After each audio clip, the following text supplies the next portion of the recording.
प्रणाम स्टूडेंट। बेटा, पोयम 5 जो हमारी थी वो मैंने ऑनलाइन क्लास में आप लोगों को ऑलरेडी एक्सप्लेन कर दी है, बट फिर भी कुछ बच्चे ऐसे हैं जो उस दिन हमारा ऑनलाइन क्लास नहीं अटेंड कर पाए थे, तो मैं ये पोयम एक बार वापस से आप लोगों को एक्सप्लेन कर रही हूँ। सो प्लीज़ पे योर अटेंशन।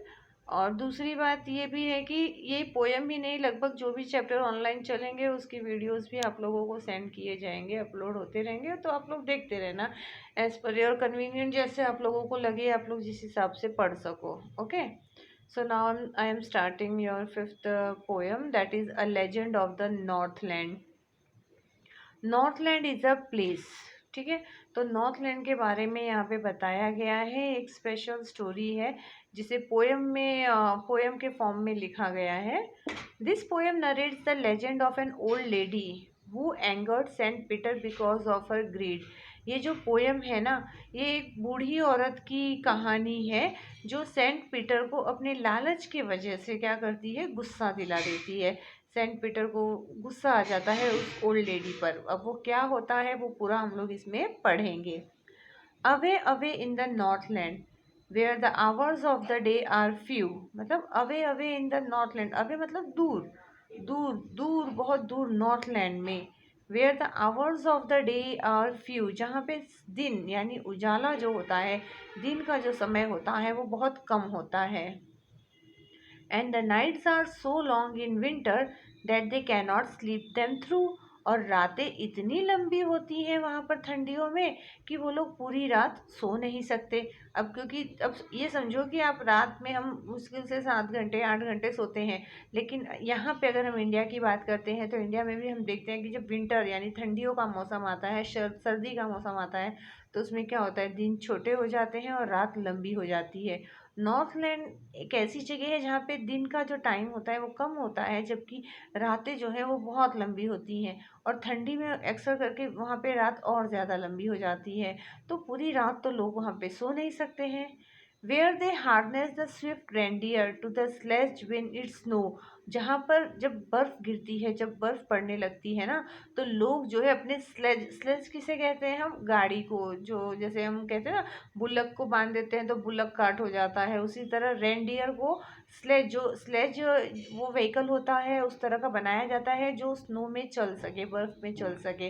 तो जहाँ पर स्विफ्ट, स्विफ्ट मतलब होता है तेज। अब जैसे हम बोलते हैं कि रेगिस्तान अगर है, डेजर्ट, डेजर्ट में कैमल फास्ट चल सकता है, ठीक है, बिल्कुल उसी तरह स्नो में जो कोई भी अगर एनिमल जो चल सकता है स्पीडीली, वो कौन है, रेंडियर है। तो वहाँ पर रेंडियर को स्लेज के साथ बांधा जाता है जब बर्फ पड़ने लगती है। And the children look like bears cub in their funny furry clothes. और जहाँ पर बच्चे जो है ना, बियर्स कब यानी भालू के बच्चे जैसे दिखते हैं, कब, जब वो, अब ठंडी है, ठंडी में आप लोग भी अगर देखे होंगे मोस्टली छोटे छोटे बच्चों को इतने अट्रैक्टिव वुलन क्लोथ्स वगैरह आते हैं, स्वेटर आते हैं, स्कार्फ आते हैं, कैप्स आते हैं, तो वो फर वाले ऐसे होते हैं कि देखकर ही लगता है कि जैसे भालू के बच्चे हों। इस तरह से बच्चे जो हैं जब अपने फनी फरी क्लोथ्स में आते हैं नज़र, तो कैसे दिखते हैं, bears cub. They tell them a curious story, I don't believe it's true. अब वहाँ के जो लोग हैं नॉर्थलैंड के, वो अपने बच्चों को ना एक फ्यूरियस मतलब बहुत ही मज़ेदार स्टोरी सुनाते हैं, बहुत ही क्यूरियस स्टोरी सुनाते हैं, उत्सुकता वाली, जिसमें इंटरेस्टिंग स्टोरी हम कह सकते हैं। लेकिन जो पोएट है वो इस बात पर विश्वास नहीं करता है। And yet you may learn a lesson if I tell the tale to you. अब यहाँ पे टेल मतलब है स्टोरी। तो पोएट कहता है कि वहाँ के जो लोग हैं वो अपने बच्चों को बहुत ही क्यूरियस स्टोरी एक सुनाते हैं, लेकिन वो सुनने के बाद पोएट को उसमें कोई सच्चाई नज़र नहीं आती है। लेकिन फिर भी वो पोएट कह रहा है कि आप लोगों को इससे ज़रूर सीख मिलेगी। अगर वो कहानी पोएट आपको सुनाए तो आपको उस कहानी से कुछ ना कुछ सीखने को ज़रूर मिलेगा। अब यहाँ से वो स्टोरी स्टार्ट हो रही है।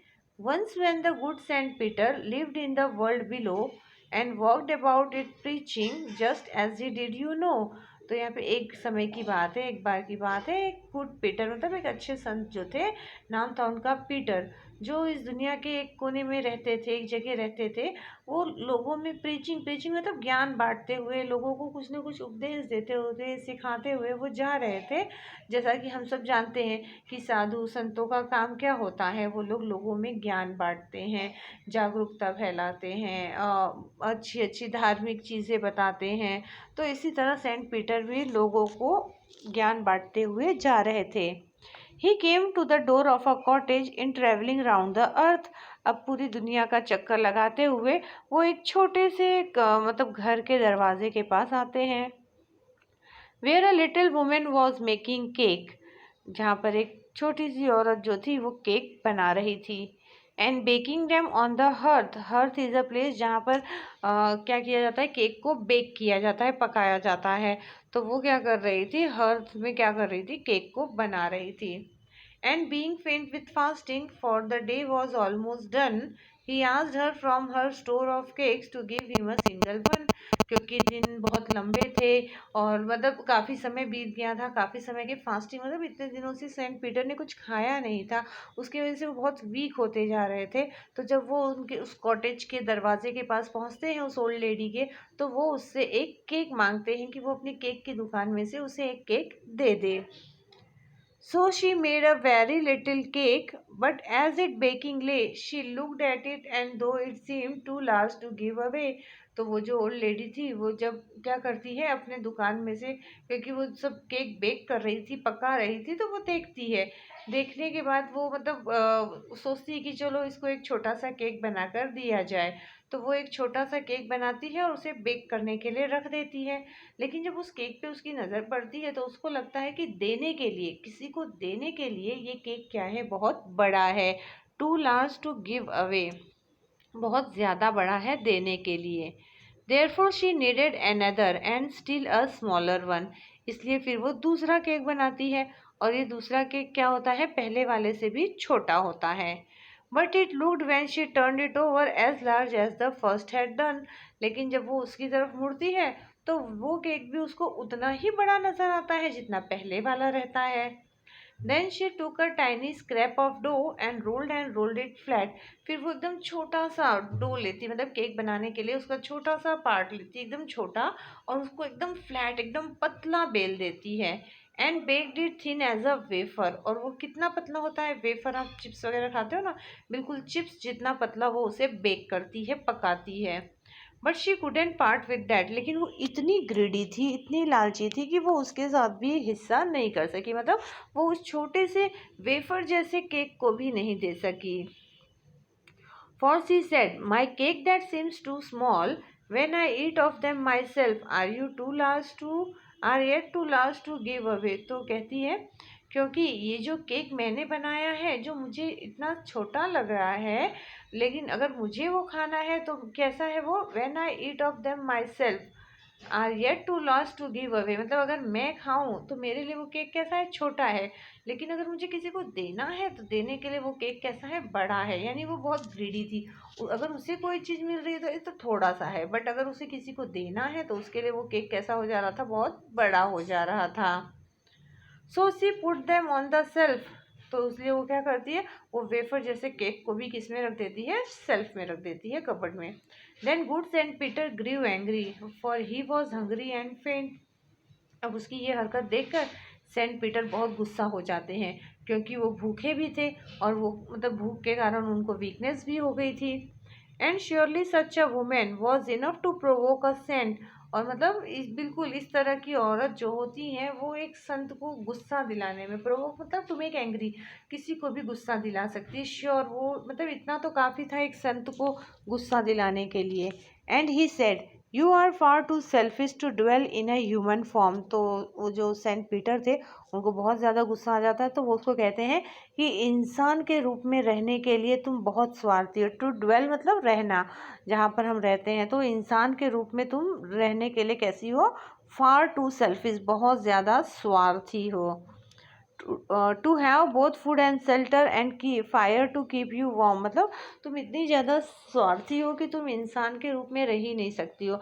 ना तो तुम्हें खाने की ज़रूरत है, ना तो तुम्हें रहने के लिए जगह चाहिए, और ना तो तुम्हें गर्म रखने के लिए आग की ज़रूरत है। Now you shall build as the bird do, and shall get your scanty food by boring and boring and boring all day in the hard dry wood। तो वहाँ पर उस सेंट पीटर को गुस्सा आ जाता है और कहते हैं तुम इंसान के रूप में रहने के लायक नहीं हो, तुम्हें भी खाने की घर की ज़रूरत नहीं है, और तुम्हें भी गर्मी के लिए आग की ज़रूरत नहीं है। तो वो हम कहते हैं श्राप दे देते हैं एक तरह से। क्या कहते हैं कि अब आज के बाद तुम्हें भी कैसा होगा, you shall get your scanty food. Scanty मतलब तुम्हें भी तुम्हारा खाना जितना कम तुम दे रही हो और बना रही हो वैसे ही मिलेगा, और वो भी इतने आसानी से नहीं मिलेगा। मतलब स्ट्रॉन्ग हार्ड वुड लकड़ियों को बोर करके उसमें होल कर करके तुम्हें तुम्हारा खाना मिलेगा। Then up she went through the chimney never speaking a word. फिर वो जो चिमनी थी ना उसके घर में तो चिमनी से वो बाहर निकल गई बिना कोई शब्द कहे। And out of the top flu a would picker, और ऊपर देखा गया तो ऊपर एक वुड पेकर उड़ता हुआ नजर आया। For she was change to a bird, क्यों, क्योंकि वो क्या हो गई थी, एक बर्ड बन गई थी। यहाँ पे जब वो सेंट पीटर उसे श्राप देते हैं कि तुम इंसान के रूप में रहने के लायक नहीं हो, जाओ अब तुम्हें भी तुम्हारा खाना जो है वो पूरे दिन जो है मतलब स्ट्रॉन्ग वुड हार्ड वुड को होल कर करके ही तुम्हें तुम्हारा खाना मिलेगा। तो उसके बाद वो क्या बन जाती है, वुड पेकर बन जाती है। And she had a scarlet cap on her head and that was left the same.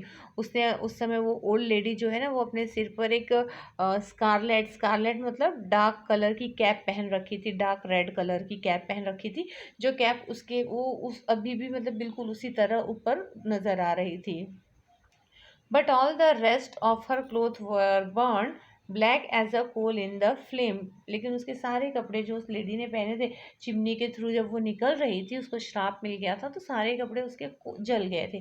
जलने की वजह से कैसे हो गए थे, एज ब्लैक एज अ कोल, कोयले जैसे काले हो गए थे।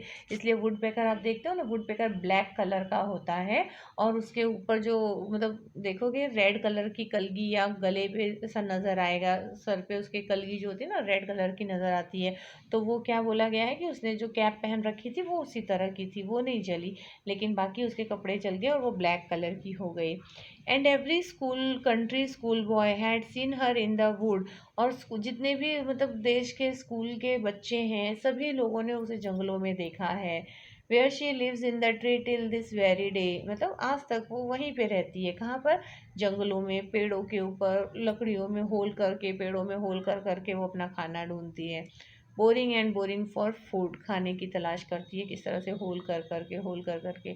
तो ये जो पोएम थी एक्चुअल में ऐसा तो होता नहीं है, है ना। मैंने आपको अगर ऑनलाइन लेक्चर आपने अटेंड किया होगा तो उसमें भी मैं ये बात रखी थी कि अगर हम ऐसा देखे जाए कि वुड पेकर इस तरह से बना तो पता नहीं बाकी बर्ड्स किस तरह से बने होंगे, है ना।